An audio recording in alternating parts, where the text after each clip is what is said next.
Bonjour et bienvenue sur notre chaîne intitulée Un jour, un verset, un message. Notre passage de ce jour est tiré du livre de Lévitique chapitre 19, verset 18. La Bible nous dit « Tu ne te vengeras point et tu ne garderas point de rancune contre les enfants de ton peuple. Tu aimeras ton prochain comme toi-même. Je suis l'Éternel. » Dans le livre de Lévitique chapitre 19, l'Éternel parle au peuple d'Israël à travers Moïse et il donne certaines recommandations, certaines lois cérémoniales et morales qui doivent être observées par les enfants d'Israël. Dans le passage d'aujourd'hui qui s'adresse à nous, il s'agit d'une loi morale.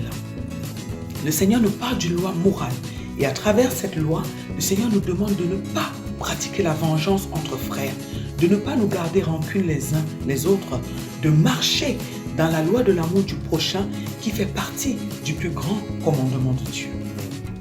Le Seigneur nous dit dans le livre de Deutéronome chapitre 32 verset 35 que la vengeance est à lui. La vengeance lui appartient. Oui, c'est Dieu qui pratique la vengeance et il nous défend de nous venger. Pour aller plus loin encore, le Seigneur nous défend de juger nos frères car il est également celui qui juge. Il est le juste juge. Il nous a bien dit que l'amour couvre une multitude de péchés. Aussi, lorsque notre prochain commet une faute ou un péché, nous devons couvrir sa faute avec notre amour. Nous devons l'appeler et le réprimander, l'aider à changer. Mais en aucun cas, nous ne devons le juger ni nous venger de lui. D'où nous vient alors cette envie de nous venger? L'envie de nous venger vient de l'offense. L'offense est un moyen que l'ennemi utilise pour blesser notre cœur. Lorsque notre cœur est touché, lorsqu'il est blessé, si nous n'avons pas le Saint-Esprit de Dieu pour nous sortir rapidement de cet état, la blessure va s'empirer. C'est-à-dire qu'une fois que notre cœur est touché, nous allons commencer à ruminer, à méditer, à penser ce qu'on nous a fait en boucle, à le passer en boucle dans nos pensées, parce que nous avons mal. Et si nous n'arrêtons pas le fil de nos pensées sur le champ, si nous n'avons pas cette force que le Seigneur nous donne, et que nous ne décidons pas de laisser passer, de pardonner le mal qu'on nous a fait à cause de notre Dieu qui nous demande de le faire, nous allons petit à petit nous enfoncer dans ces pensées négatives. Et ces pensées vont attirer les agents destructeurs du diable qui vont venir intensifier ces pensées négatives, intensifier nos émotions dans le mauvais sens, dans le sens négatif. Et à un moment donné, les seules pensées qui vont nous traverser seront des pensées de colère et de vengeance. C'est alors que nous allons attendre le moment propice pour agir. C'est alors qu'on parle de garder rancune. Quand nous gardons rancune à une personne, cela veut dire qu'elle nous a fait du mal et que nous n'avons pas pardonné. Mais au contraire, nous avons décidé de lui rendre ce mal. Nous allons alors commencer à faire des stratégies dans nos pensées pour voir comment nous allons procéder. Ensuite, nous allons attendre le moment propice pour agir. Parfois, nous allons même aller jusqu'à associer d'autres personnes à notre projet de vengeance, à attiser la haine des autres contre cette personne parce que nous sommes en colère. Et cela est très dangereux parce que lorsque nous souhaitons du mal à une personne, c'est à nous-mêmes que nous souhaitons ce mal, surtout si elle ne nous a pas réellement fait du mal. En effet, nous devons savoir et être conscients que parfois nous croyons qu'on nous a offensés alors que c'est dans notre imagination. Ou que c'est notre manque de connaissances qui nous trompe. Une personne plus mature que nous peut poser un acte pour nous aider et nous allons mal interpréter cet acte, nous allons prendre cela comme une offense. Une personne peut par exemple venir vers nous pour nous donner un conseil sur un côté que nous avons qui est à corriger. Et à cause de notre orgueil, nous allons considérer qu'elle nous a rabaissés et nous allons commencer à lui en vouloir. En effet, certains sentiments qui sont en nous comme l'orgueil, la jalousie, le complexe et bien d'autres sentiments négatifs voilent notre jugement. Ces sentiments faussent notre vision des choses. Et c'est la raison pour laquelle nous devons travailler tous les jours sur nous-mêmes à l'aide de la parole de Dieu et du Saint-Esprit afin de nous débarrasser de ces sentiments négatifs et de nous débarrasser de cette manière de penser qui est négative. Le Seigneur nous a bien dit que son peuple périt faute de connaissance. Dans le livre de Osée, chapitre 4, verset 6. Oui, c'est le manque de connaissance dans un domaine qui fait de nous une proie pour l'ennemi. Car tous les domaines dans lesquels nous sommes ignorants sont des portes ouvertes pour nous atteindre. Nous pouvons donc dire que la connaissance nous sauve, surtout la connaissance de la parole de Dieu, qui est en réalité Dieu lui-même. L'ennemi utilise donc l'offense comme une arme pour nous faire chuter, pour nous éloigner de notre Dieu. En effet, lorsque nos pensées sont souillées, le Saint-Esprit va devenir silencieux et ne pourra plus intervenir, car notre état ne va plus correspondre à l'atmosphère qui lui est favorable, qui lui est agréable.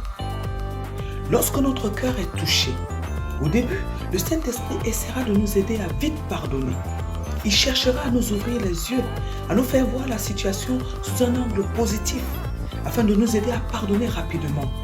Il nous dira par exemple que cette personne est ignorante, qu'elle ne sait pas ce qu'elle fait, qu'elle a été utilisée par l'ennemi pour nous atteindre. Il nous dira que nous devons aimer ceux qui nous font du mal, afin de ne pas nous éloigner de Dieu par exemple. Il mettra en avant des arguments afin de nous aider à nous en sortir. Si nous choisissons de ne pas l'écouter et de continuer dans notre voie, il nous laissera alors faire, car il ne nous force pas à faire les choses, il ne nous force pas à obéir. C'est alors que nous allons commencer à nous enfoncer dans le négatif, à aller plus en profondeur dans le mal, et que nous allons permettre à notre ennemi de nous nuire. Oui, lorsque Dieu nous demande de ne pas nous venger, de ne même pas juger les autres, c'est pour notre bien. Car lorsque nous faisons cela, nous ouvrons une porte au diable et à ses agents.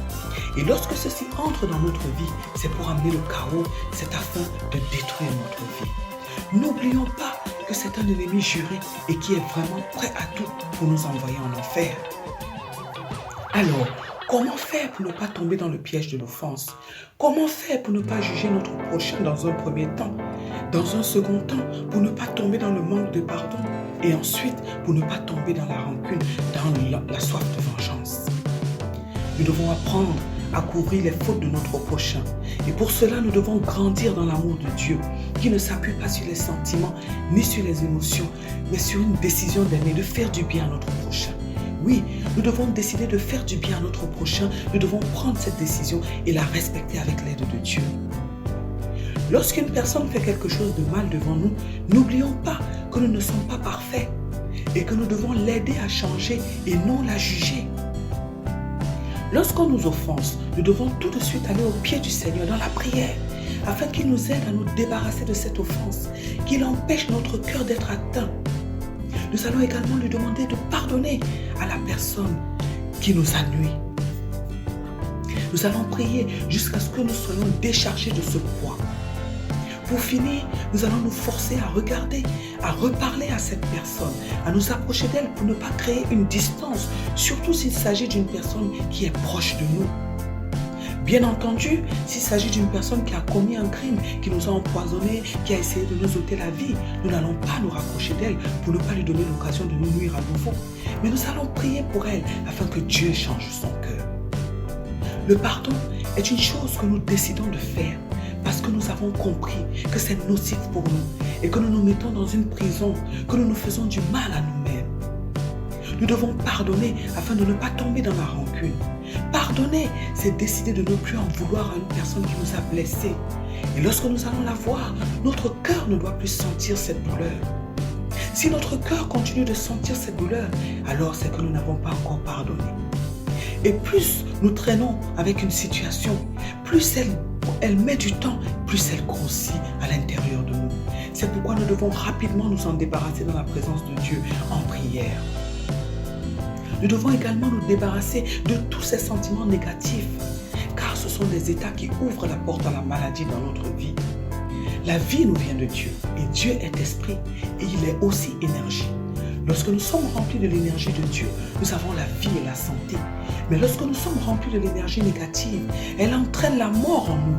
Elle détruit des choses dans notre âme et dans notre corps. C'est pourquoi nous devons faire très attention à ces sentiments négatifs.